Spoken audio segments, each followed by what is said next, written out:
Cette vidéo fait partie d'une série de vidéos que j'ai réalisée avec Richard Vatinel, un prof de dessin et notamment de Chara Design à Rubica, la meilleure école d'animation en France. Mais il a aussi sa propre plateforme professionnalisante d'apprentissage du dessin. Ça s'appelle l'artiste autodidacte. Je vous mets tous ces liens en description. Du coup, j'ai pris donc 3 mangas, donc avec ton conseil du coup. J'ai pris donc Vinland Saga qui est le plus proche de ce qu'on va faire quand on fait du dessin académique, on va dire. Parce que c'est assez naturaliste, il y a de la stylisation dans les visages, et principalement dans les visages d'ailleurs. Parce que les proportions sont pas vraiment sont pas stylisées particulièrement. Les décors sont plutôt naturalistes.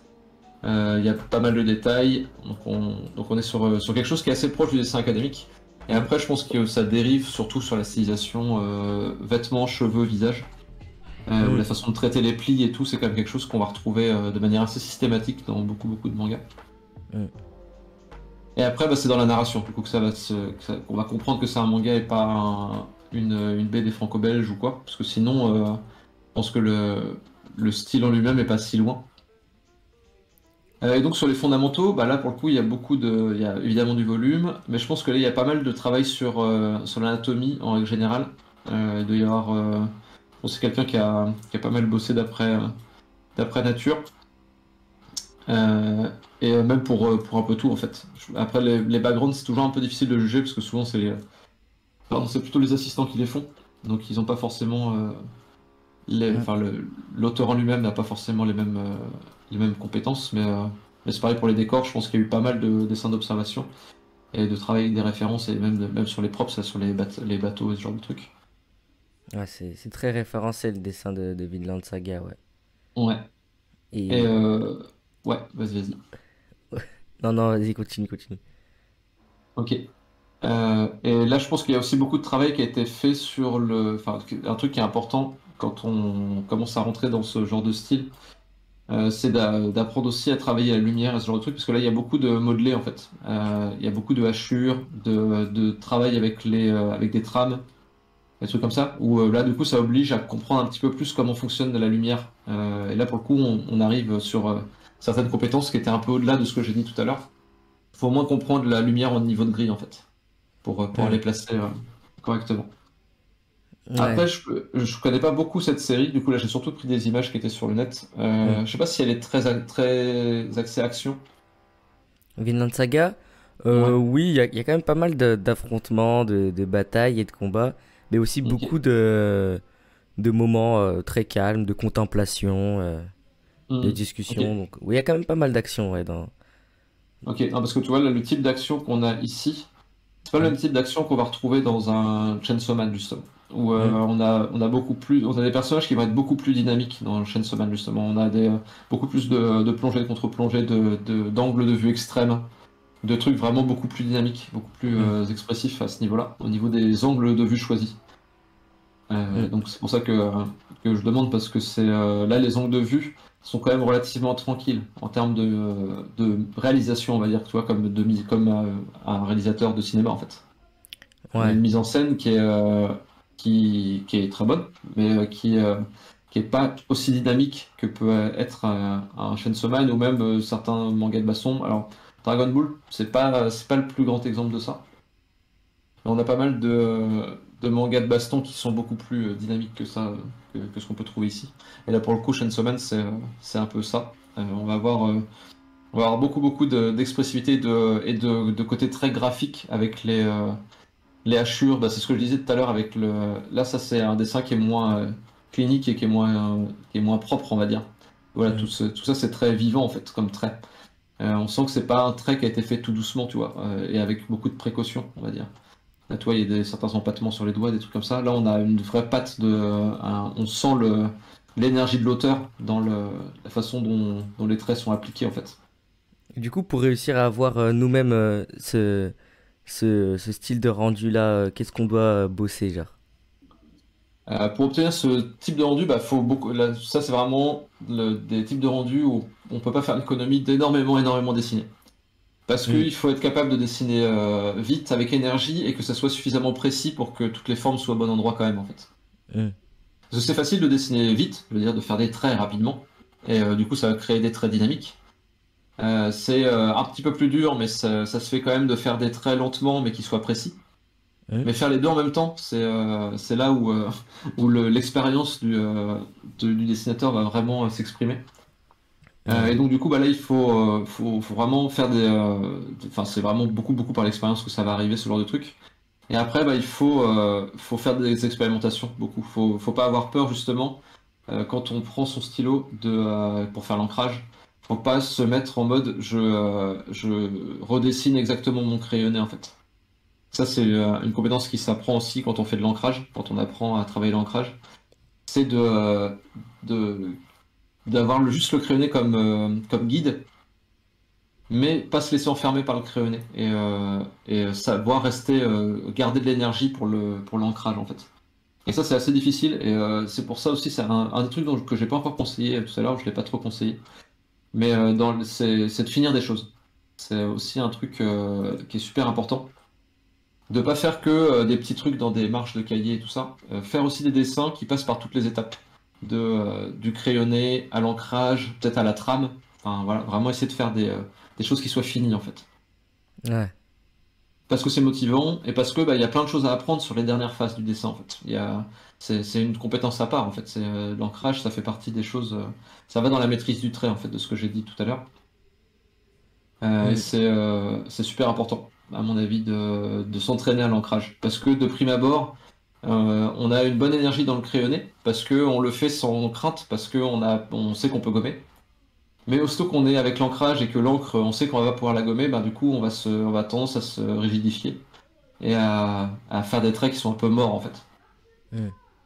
Donc on a un peu moins ce problème en numérique parce qu'on peut quand même gommer le crayon, même l'ancrage en numérique.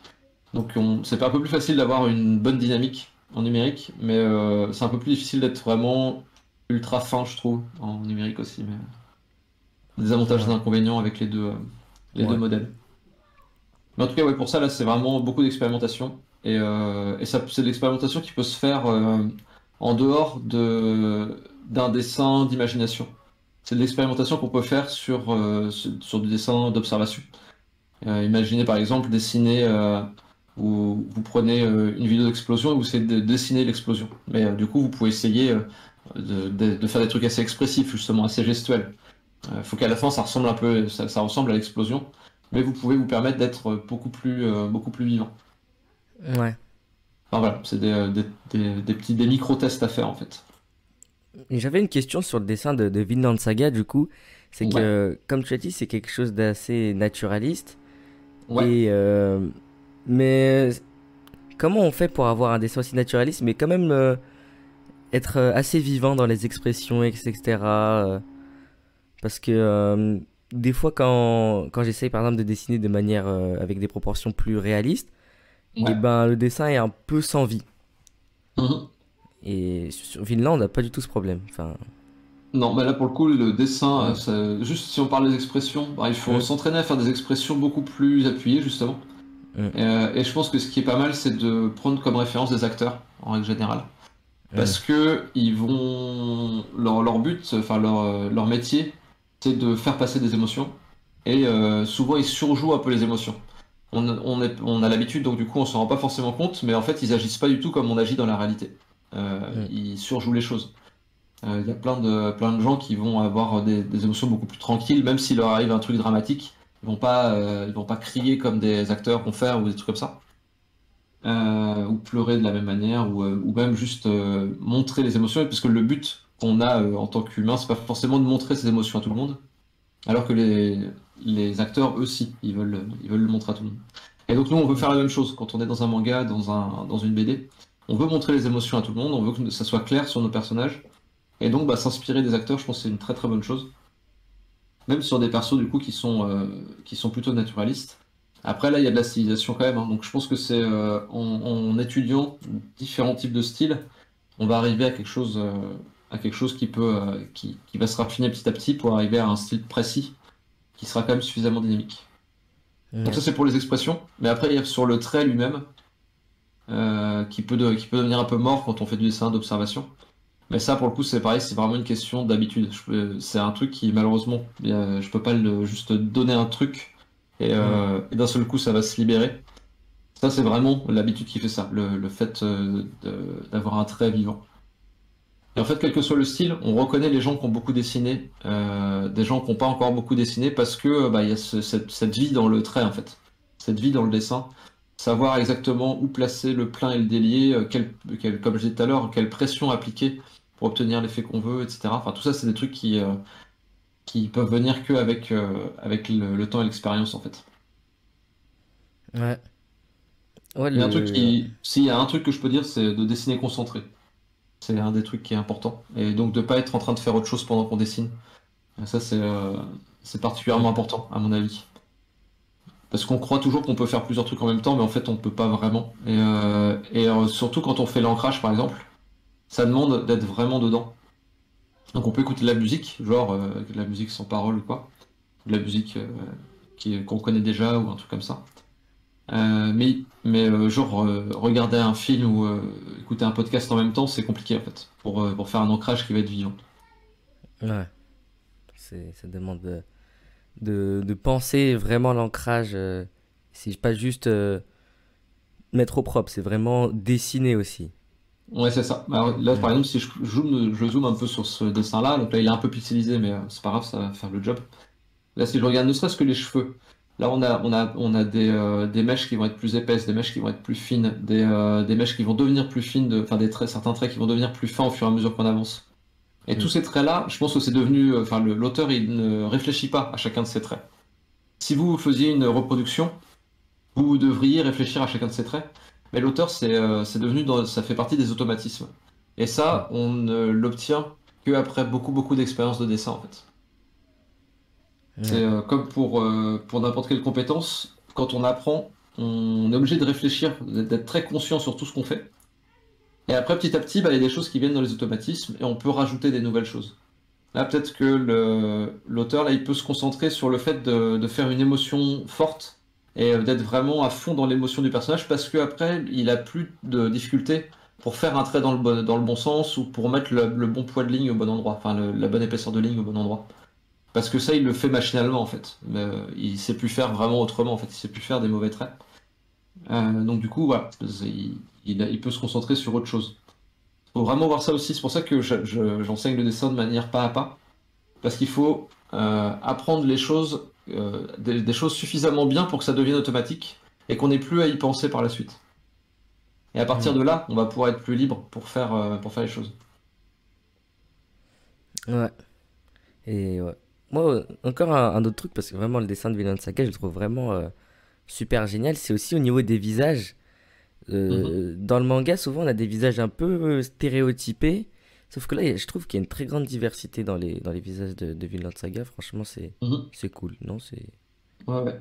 Ouais, bah c'est clair, ouais, c'est pas souvent qu'on voit des gens qui sont plus, enfin, un peu plus âgés, des gens vraiment très vieux, des gens jeunes, des gens, enfin, de Mm. différents styles, effectivement. C'est assez rare pour être noté. Et c'est plutôt cool. Là, par exemple, sur Chainsaw Man, les persos se ressemblent un peu plus en termes de physiologie de visage. Ouais. Et on va avoir ça dans pas mal de mangas. Mais c'est pas si uniforme. Et c'est vrai que quand on dit manga, on imagine déjà un type de personnage, en fait. Je pense dans l'imaginaire populaire. Mm. Bah, un perso qui va plutôt ressembler globalement à ça comme type de visage, je pense. Souvent avec un visage triangulaire, des grands yeux, une tête plutôt, le haut le crâne plutôt rond, des yeux plutôt bas dans le visage, enfin tout ça, tout un tas de trucs en fait qu'on va Ouais. retrouver après dans les guides du dessin manga. Sauf que bah oui, il y a plein plein plein plein de manières de faire du manga différent. Mm. Et pour le coup, dans Dragon Ball, c'est un truc qu'on va trouver pas mal des personnages, enfin surtout dans les premiers Dragon Ball, avant Dragon Ball Z, je trouve que les personnages étaient peut-être plus variés en termes de morphologie, juste de visage. Oui. Euh, c'est un petit peu moins le cas par la suite. Il y en a quand même encore, hein, il y a mais c'est souvent plutôt des créatures ou des monstres ou des gens qui viennent d'autres planètes quand leur visage est vraiment très différent. Mais Ouais, pour le coup, là, Tao Pai Pai, par exemple, il a un visage très très différent de ce qu'on va trouver chez un Son Goku, un Yamcha ou un Tenshinhan. Enfin voilà, on va avoir Mm. quand même des choses qui sont un peu différentes. Et Ça, bah, après, le dessin de Dragon Ball, c'est...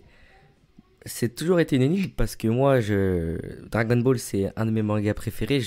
C'est le manga que j'ai le plus lu. Mais Mhm. pourtant, on va dire que d'un coup d'œil, on pourrait pas se dire que le dessin est. Il n'est pas à couper le souffle, mais je le trouve super efficace. Enfin, je sais pas comment Mhm. Toriyama fait ça, mais comment essayer de s'approcher. Moi, c'est vers ce type de style-là que j'aimerais m'approcher. Un style Mhm. ultra lisible comme ça. Et... Ah, puis ce qui est impressionnant, c'est que c'est très lisible et que pour le coup, lui, il utilise quasiment aucune trame, à part de manière très anecdotique, on va dire, pour Mm, le pantalon, par exemple, ici, ou la peau. Euh, mm, et après, dans Dragon Ball Z, quasiment plus du tout, je crois. Je suis pas sûr de ça, mais en tout cas, c'est vraiment très mm. minimal. Le type de, de trame qu'il va utiliser. Et après, il va utiliser beaucoup le niveau de détail, en fait, pour créer des formes très lisibles. Et le contraste va se créer pas mal comme ça. Le Et les niveau masses de de noir détail, qui ouais. vont aider aussi à guider le regard. Mais ouais, c'est surtout un grand maître à étudier pour la composition de pages en fait. À chaque fois, la Mm, narration est vraiment très très fluide. Pour le coup, c'est vraiment le type de manga, et il y en a plein des comme ça, hein. mm. Mais c'est vraiment un très très bon exemple de manga que tu peux lire d'une traite et sans jamais t'arrêter, et il n'y a jamais rien qui va te choquer. Ça semble toujours extrêmement naturel en fait. Bah voilà, c'est comme ça qu'on doit raconter l'histoire en fait. Sauf que quand on analyse un petit peu, c'est beaucoup plus subtil qu'il y paraît en fait. Donc Mm. ouais, c'est très très intéressant à observer, à analyser. Ouais. Ça, d'ailleurs, j'y pense, d'ailleurs, c'est un truc, quand on commence à apprendre un petit peu à faire du manga, je pense qu'il faut déjà avoir des compétences de dessin qui sont un peu posées déjà avant. Mais après, ça peut être bien d'étudier la théorie du manga, justement, et il y a pas mal de vidéos sur le net de gens qui analysent des planches de BD ou de manga. Mm. Et c'est intéressant d'après de faire cet exercice-là par nous-mêmes, de prendre les mangas qui nous parlent vraiment, des séquences par exemple qui nous ont vraiment plu, où on s'est senti, je sais pas, super excité, ou des moments où on s'est senti particulièrement triste en lisant un manga, c'est que là ça a été ultra efficace. Parce que ça nous a fait passer une émotion. Et du coup, essayer d'analyser ces séquences-là, ça aide à comprendre comment on réalise, enfin comment on fait pour faire de la narration comme ça. Et du coup, n'importe quel auteur, quand on connaît les bases de la théorie, n'importe quel auteur devient un peu un maître, et devient un tuto vivant en fait. Toutes les œuvres deviennent des tutos vivants. Donc ça, c'est super utile aussi quand on Mm. commence à avoir un peu plus d'expérience. Donc il faut pas commencer par ça. Mais par contre, une fois qu'on a déjà une petite expérience et qu'on a commencé déjà à dessiner, genre qu'on a déjà fait 10, 20 pages de manga, commencer à faire de l'étude comme ça, c'est plutôt bénéfique, je pense. Ouais. Et moi, il y a quelque chose qui m'attire un peu l'attention, c'est quand tu parlais de niveau de détail, c'est quoi exactement? Si tu disais que c'était une des spécificités du dessin de Dragon Ball. Bah là, par exemple, si je prends cette case-là, Mm, en fait, le niveau de détail, quand on dessine juste au trait, mm, ça va créer un peu des niveaux de gris. Plus on met de détails, plus ça va être gris, en fait. Tu vois, si on mm, se met de loin, vu qu'il y a plein de détails, il y a plein de petites formes, ben, du coup, ça donne l'impression que c'est un peu gris, même si c'est pas des mm, hachures, même si c'est juste mm, des détails de roche ou quoi, ça va donner l'impression que c'est un peu plus sombre.